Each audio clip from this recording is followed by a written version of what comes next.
नमस्कार साथियों, NCERT series में आज हम लोग जो है मोशंस ऑफ द अर्थ के बारे में डिस्कस करेंगे। अर्थ के दो मोशंस है, एक है रोटेशन, दूसरा है रेवोल्यूशन। तो अर्थ जो है अपने एक्सिस के ऊपर from west direction to east direction जो है रोटेट करती है, इसे रोटेशन कहा जाता है। और जब हमारी अर्थ जो है वो सन के चारों तरफ चक्कर लगाती है तो इसे जो है रेवोल्यूशन जो है वो कहा जाता है। हमारी अर्थ का एक इमेजिनरी लाइन है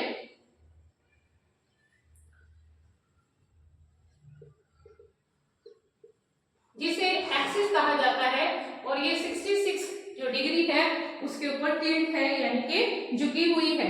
इसी प्लेन को अर्थ का ऑर्बिटल जो प्लेन है वो कहा जाता है। हमारी अर्थ की, जैसे कि हमने पहले डिस्कस किया था, कि जो शेप है वो जियोइड है, स्फेरिकल है। तो due to spherical shape of the earth, हमारी अर्थ का वो वाला भाग जहां पर सन की जो किरणें हैं वो सीधी पड़ती हैं, वहां पर जो डे है उसको एक्सपीरियंस किया जाता है। और वो पार्ट ऑफ द अर्थ जहां पर हमारी अर्थ जो है उसकी शैडो पड़ती है, वहां पे डार्कनेस होती है, तो उसे जो है नाइट कहा जाता है। तो इस प्रकार से वो पोर्शन जिससे हमारी अर्थ का जो डे और नाइट जो है वो एक तरह से अंतर जो है पता चलता है, तो उसे सर्कल ऑफ इल्यूमिनेशन कहा जाता है।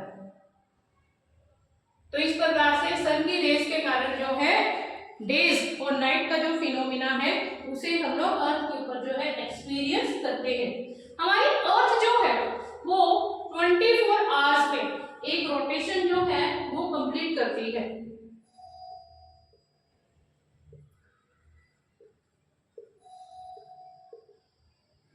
और इसे ही अर्थ डे जो है वो कहा जाता है। तो इस प्रकार से क्या कभी आपने सोचा है कि अगर हमारी अर्थ जो है वो रोटेट ही नहीं करेगी तो क्या होगा? तो वो वाला एरिया जिसके ऊपर सन की जो रेज है वो सीधी पड़ेगी, वहां पर कंटिन्यूस जो है हीट रिसीव होने के कारण वहां पे वार्मथ रहेगा, यानी कि वो जो प्रदेश है वो गर्म रहेगा। और वहां पर जो है इतना ज्यादा एक्सट्रीम टेम्परेचर हो जाएगा कि लाइफ जो है वहां पर पॉसिबल नहीं होगी। लोगों का या जितने भी पशु पक्षी हैं, ये जितने भी प्राणी जगत है हमारी पृथ्वी के ऊपर, उनका रहना जो है वो दुश्वार हो जाएगा। लेकिन जहां पर अर्थ की शैडो होगी, जहां पर जो है डार्कनेस होगी, जहां पर सन की रेज जो है वो रिसीव नहीं होगी, वहां पर जो है नाइट रहेगी, डार्कनेस रहेगी। और वहां पर जो टेम्परेचर है वो भी बहुत ज्यादा जो है कोल्ड हो जाएगा। और अत्यधिक कोल्ड होने के कारण ये जो जोन है एक तरह से फ्रीज हो जाएगी। और फ्रीज होने के कारण क्या है, यहाँ पर हमें लाइफ सपोर्टिंग जो फिनोमिना है, ये जो भी एलिमेंट्स है जो लाइफ को सपोर्ट करते हैं, वो भी हमारे पास नहीं रहेंगे। तो सेकेंड मोशन ऑफ द अर्थ जो है दैट इज रेवोल्यूशन।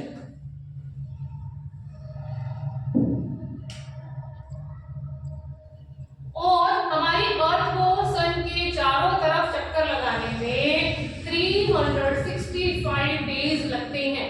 और 365 डेज के अलावा 6 आवर का समय जो है हमारी अर्थ अप्रोक्सीमेटली और लेती है। तो इस प्रकार से इस 6 आवर को हम लोग इग्नोर करते हैं और एवरी 4 इयर्स के बाद ये जो 6 आवर है ये हमारे 24 आवर्स में कन्वर्ट हो जाते हैं। इसका मतलब एक हमारे पास एक दिन बन जाता है। और यही अतिरिक्त जो दिन है ये एवरी 4 ईयर के बाद जो है फरवरी मंथ में ऐड कर दिया जाता है, जिसके कारण यूजुअली फरवरी में 28 डेज होते हैं। लेकिन जब लीप ईयर होता है तो लीप ईयर में 29 डेज हो जाते हैं। तो आपने कैलेंडर में देखा होगा कि 4 साल के बाद जो है फरवरी में 28 की जगह 29 जो डेज होते हैं, जिसे लीप ईयर जो है वो कहा जाता है। तो अर्थ जो है वो अपने ही एलिप्टिकल ऑर्बिट पे सन के चारों तरफ जो है चक्कर लगाती है। तो इस प्रकार पूरा का पूरा जो ईयर होता है वो सीजन्स में उसको डिवाइड कर दिया जाता है। और ये सीजन्स कौन कौन से हैं? एक है समर सीजन, एक है विंटर सीजन, एक है स्प्रिंग, एक है ऑटम। इसे हिंदी में ग्रीष्मकाल, शीतकाल, बसंत ऋतु या फिर इसे जो है पतझड़ कहा जाता है। तो सन की जो रेज है जब अर्थ के डिफरेंट पार्ट्स पे पड़ती है थ्रू आउट द ईयर, तो कौन कौन से फिनोमिना जो है हमें देखने को मिलते हैं उसके बारे में डिस्कस करेंगे। ये हमारी अर्थ है and this is equator and this is tropic of cancer. तो 21 जून को, every 21 June of the year को जो सन है, सन की जो रेज है वो ट्रॉपिक ऑफ कैंसर पे सीधी पड़ती हैं। इसका मतलब क्या होगा कि जब अर्थ के ऊपर ट्रॉपिक ऑफ कैंसर पे सन की रेज सीधी पड़ती हैं तो नदर्न हेमिस्फीयर पे समर जो है वो एक्सपीरियंस किया जाता है और इसे ही समर सोल्स्टिस कहते हैं, समर सोल्स्टिस कहते हैं, जो 21 जून को जो है एक्सपीरियंस किया जाता है। और क्योंकि सन की जो रेज है ट्रॉपिक ऑफ कैप्रिकॉर्न के ऊपर तिरछी पड़ती है, इसलिए यहाँ पे विंटर जो सीजन है वो एक्सपीरियंस किया जाता है। इसके अलावा जब हम लोग जो हैं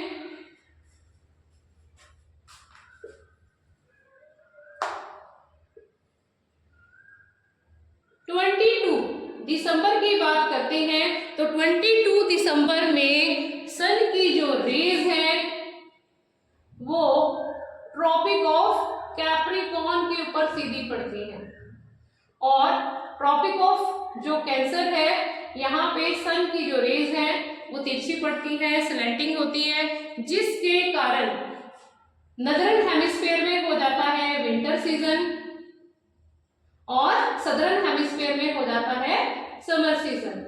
एक और इंटरेस्टिंग बात है इससे रिलेटेड कि क्योंकि सन की जो रेज है वो कैप्रिकॉर्न पे सीधी पड़ती हैं, इसीलिए जो सदर्न पार्ट है हमारी अर्थ का वहां पर समर सीजन को एक्सपीरियंस किया जाता है।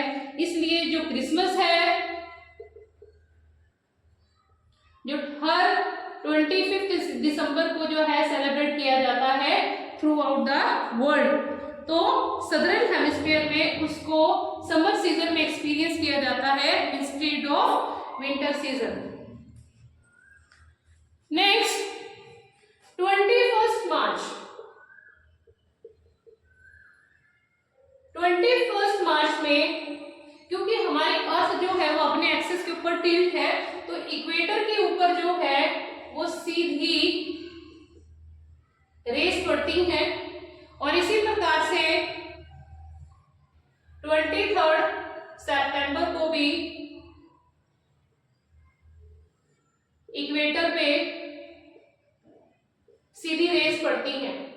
तो 21 मार्च को जो नदर्न हेमिस्फीयर है, नदर्न हेमिस्फीयर पे स्प्रिंग सीजन को एक्सपीरियंस किया जाता है, बसंत ऋतु को एक्सपीरियंस किया जाता है और जो सदर्न पार्ट है हमारी अर्थ का वहां पे ऑटम सीजन होता है, पतझड़ का जो मौसम है वो होता है। और अगर हम लोग 23 सितंबर की बात करते हैं तो इस समय में जो नदर्न हेमिस्फीयर है वहां पे ऑटम जो सीजन है वो एक्सपीरियंस किया जाता है और इसके अलावा सदर्न जो पार्ट है वहां पे स्प्रिंग सीजन जो है एक्सपीरियंस किया जाता है। तो इस प्रकार से इक्वेटर के ऊपर जो सन की रेज है दोनों ही डेट्स पे सीधी पड़ती हैं, तो पूरे पोल्स में या आप लगा सकते हैं कि दोनों poles north and south pole पे जो नाइट होती है और डे होता है, तो दोनों जो है बराबर बराबर लगभग समय की होती है। तो इस प्रकार से ये डिफरेंट जो सीजन्स है ये अर्थ अपने ऊपर एक्सिस के ऊपर जो रोटेट करती है और सन के चारों तरफ चक्कर लगाती है, इसके कारण है। तो इस प्रकार से डे और नाइट का जो फिनोमिना है या डे और सीजन का जो फिनोमिना है ये ड्यू टू अर्थ रोटेशन और रेवोल्यूशन है। तो दोस्तों, तो ये थी हमारी आज की वीडियो। नेक्स्ट वीडियो के साथ और नेक्स्ट टॉपिक के साथ हम फिर मिलेंगे। धन्यवाद।